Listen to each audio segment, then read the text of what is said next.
ravie de vous retrouver pour le 5e jour du calendrier de l'Avent spécial drama que j'adapte pour aussi mes lectures de l'année. Et pour la question d'aujourd'hui, il faut répondre à la question: quels personnages ont eu la meilleure bromance?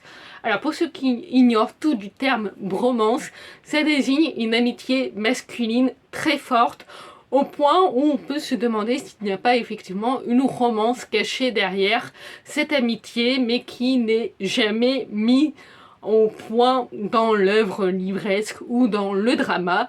C'est souvent dû à une question de censure pour certains pays où les auteurs n'ont d'autre choix que de faire vraiment une amitié très forte au point où on voit tout de suite la romance mais qu'elle est cachée pour diverses raisons de censure. Et pour certains pays, c'est tout simplement l'auteur qui a voulu écrire l'amitié comme ça, mais on ne peut pas s'empêcher de shipper les deux personnages masculins ensemble. Et pour les amitiés féminines, on appelle ça une womance. Il y a aussi une question un peu plus loin dans le calendrier de l'Avent sur la meilleure womance. Mais aujourd'hui, on se concentre sur les amitiés masculines que je n'ai pas pu m'empêcher de shipper ensemble. Et comme j'ai énormément de candidats pour les dramas, cette fois-ci, on va commencer avec les livres. J'ai que 2 nommés pour les livres. Le premier duo, il s'agit de Victor Dessanges et de Max dans La Muse Rouge, écrit par Véronique Dehaze, qui est un roman policier historique qui se déroule pendant la période entre deux guerres, donc à la fin de la Première Guerre mondiale et avant la Seconde Guerre mondiale. Victor Dessanges est un ancien soldat qui a été traumatisé par la Première Guerre mondiale et aussi très brièvement blessé, ce qui lui donne du coup un nouveau caractère pas facile à cerner pour ses anciens amis et ses nouveaux collègues au sein d'un commissariat où il est nommé et où son chef le nomme au sein d'une enquête de série de meurtres que pour le moment la police avait laissé de côté, mais l'affaire prend une toute autre tournure quand c'est un diplomate chinois qui est retrouvé assassiné dans un bordel, puisque jusqu'alors ce n'étaient que des prostituées qui étaient retrouvées mortes et que la police n'en avait rien à faire que des prostituées soient retrouvées mortes. Mais là du coup un diplomate chinois, ça change la donne. Victor Dessanges n'a d'autre choix que d'enquêter sur l'affaire avec son coéquipier Max. Il faut savoir que Victor est marié et qu'il s'agit d'un mariage arrangé, avec 0 romance dans les deux parties. Aucun des deux parties ne s'aime. Et Victor a une maîtresse qu'il aime beaucoup, mais c'est une femme très indépendante et il sait que jamais elle n'acceptera de se marier, ne serait-ce que pour pouvoir garder cette liberté. C'est aussi un personnage féminin que j'ai adoré. Et ce duo avec Max, j'ai tout de suite trouvé cette alchimie, pas forcément romantique, mais en tout cas très touchante entre les deux. J'ai vraiment adoré l'évolution de leur amitié, sachant que Victor est devenu quelqu'un de très solitaire et qui n'arrive pas à dévoiler qui il est si facilement que ça. Il n'y a que sa maîtresse avec qui il a une profonde relation, une profonde admiration et qu'il respecte vraiment en tant que femme et sa position de femme indépendante aussi, ce que j'aime beaucoup d'ailleurs pour ce personnage qui se déroule du coup à une époque où c'était pas forcément évident pour les hommes d'accepter l'indépendance des femmes, mais Victor l'accepte pour sa maîtresse. Je dis toujours sa maîtresse parce que j'ai oublié le nom du personnage, même si j'avais adoré ce personnage. Et Max est le seul véritable ami de ce couple caché, et il y a vraiment une très belle alchimie entre ce trio. Honnêtement, j'aurais pu voir un trouble, mais bon, c'est vrai que après il y a quand même une grosse différence d'âge entre Max et Victor. Je crois que Victor est à la fin de la quarantaine, là où Max est au milieu de la trentaine. Donc il y a quand même une grosse différence d'âge, mais en termes de maturité, les deux peuvent totalement se comprendre. Ils sont vraiment sur la même longueur d'onde. Et j'ai vraiment adoré l'évolution de cette relation et le fait que Max devienne petit à petit vraiment le seul confident de Victor en plus de sa maîtresse. Et vraiment c'est un trio de personnages que j'ai adoré. Et oui, j'aurais bien vu un trouble au final, mais à une époque où ça se ne faisait clairement pas, c'était pas évident pour eux. D'autant que Max, comme je le disais, est vraiment quand même plus jeune que Victor et sa maîtresse, donc ça aurait coincé je pense à un moment donné. Mais voilà, c'est vraiment un duo que j'ai trouvé très attachant, que j'ai adoré suivre.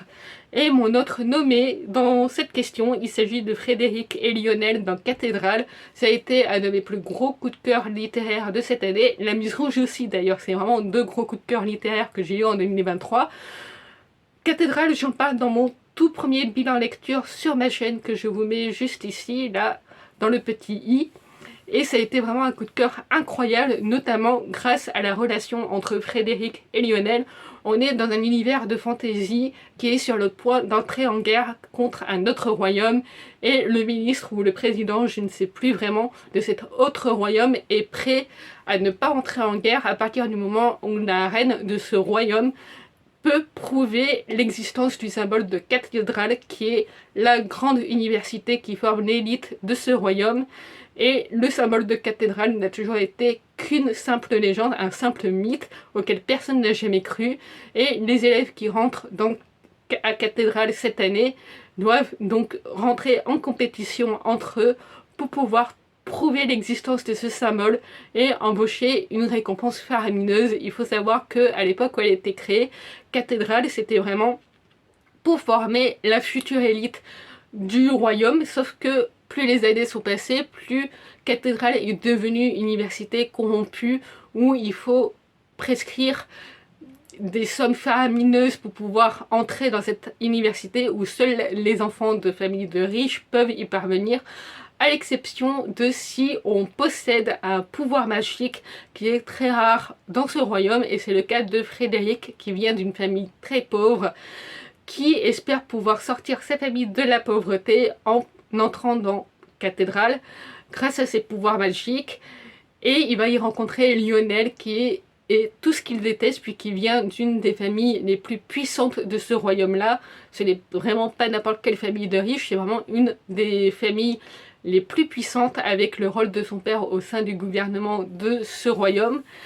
Et du coup, les deux vont entrer en compétition, mais ils vont surtout faire équipe pour pouvoir espérer trouver ce symbole, puisque seul Lionel croyait vraiment en cette légende, et c'est lui qui possède le plus d'informations dans l'école, donc tout le monde essaye de faire équipe avec lui. Il refuse de faire équipe avec tout le monde, sauf avec Frédéric. Pourquoi il accepte avec Frédéric, et alors que même qu'il refuse à son meilleur ami de faire équipe avec lui?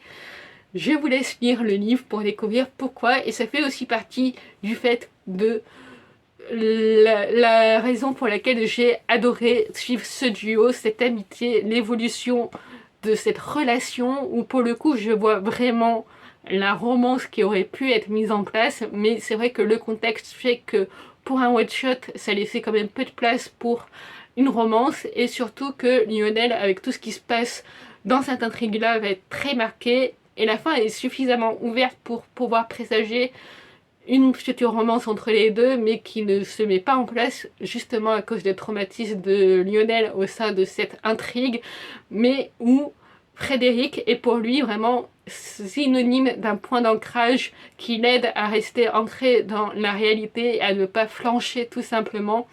Donc c'est vraiment une relation très forte qui se crée entre les deux, et c'est pour ça que je désigne cette relation gagnante pour la meilleure romance, parce que je suis persuadée qu'au-delà de ça, il y aurait clairement moyen de créer une romance entre les deux, et j'ai adoré l'alchimie entre ces deux personnages. Hermine Lefebvre a vraiment un don pour construire les relations de ces personnages, et j'aurais adoré continuer à suivre leurs relations par la suite. Dommage qu'il ne s'agit qu'un simple one-shot, donc dans le genre Dark Academia.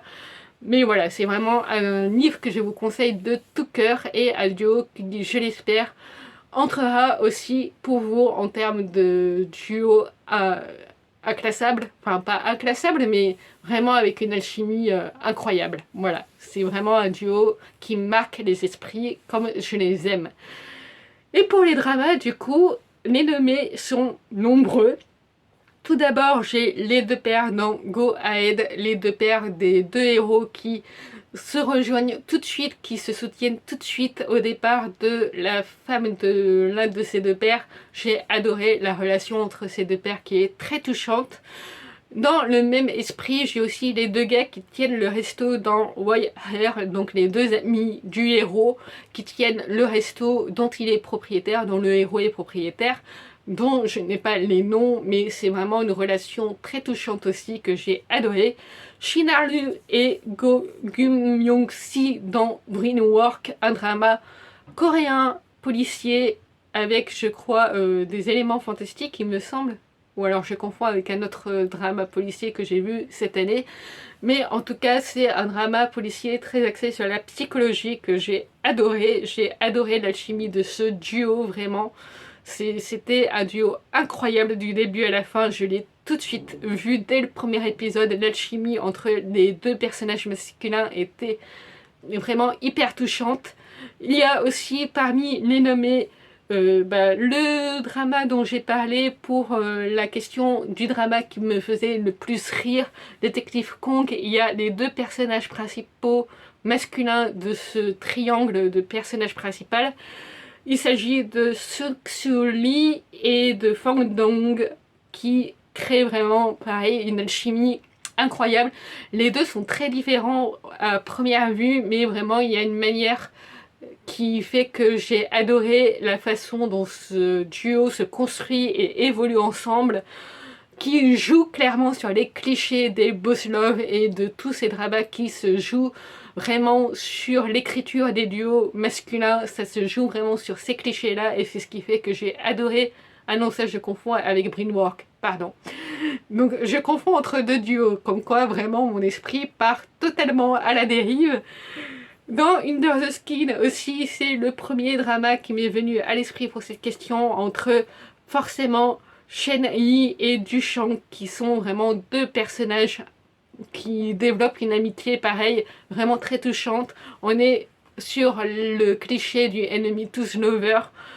Pareil pour Shin Ar-Lu et Gum Myung-si qui est le drama que je désigne gagnant pour cette catégorie-là, pour cette question-ci. Donc ce sont vraiment deux personnages, comme je le disais, on est sur le cliché du enemy to lover, les deux ne se supportent pas au début, même il y en a un dans le duo qui fait tout pour que son coéquipier perde son travail pour pouvoir se venger d'un élément qui se passe dans le premier épisode du drama, et c'est vraiment une relation qui m'a fait à la fois rire, qui m'a touchée aussi, et qui évolue sur tout le drama que j'ai trouvé très bien écrit, très bien développé et qui, comme je le disais, se joue aussi des clichés de l'écriture de ces duos masculins que les scénaristes créent entre eux justement pour pouvoir apporter cette hype de romance qu'il n'y a pas mais qui fait que les spectateurs restent jusqu'au bout pour pouvoir voir vraiment l'évolution de ces duos-là. Je sais que vous voyez de quoi je parle. C'est vraiment ce type d'écriture-là et ce type d'alchimie-ci que j'aime énormément entre deux acteurs. C'est vraiment les deux acteurs qui portent le duo de ce drama-ci et c'est tout simplement incroyable, même si il y en a un qui est au centre de deux triangles, enfin d'un triangle amoureux du coup, entre deux femmes, qui est aussi très bien écrit d'ailleurs, mais c'est vrai que la bromance dans ce drama-ci m'a davantage marqué que la romance, même si j'ai énormément apprécié le fait que le drama se joue aussi des clichés de la romance, comme quoi forcément le héros doit finir avec l'héroïne, alors que pas forcément, enfin voilà, c'est vraiment un truc qui m'a toujours un peu déçu dans l'écriture des dramas romantiques où le héros termine forcément avec l'héroïne et où l'héroïne termine forcément avec le héros. C'est toujours un truc qui m'a un peu dérangé dans les dramas, mais qui fait que on sait tout de suite du coup avec qui va finir les personnages, il n'y a aucun suspense là-dessus.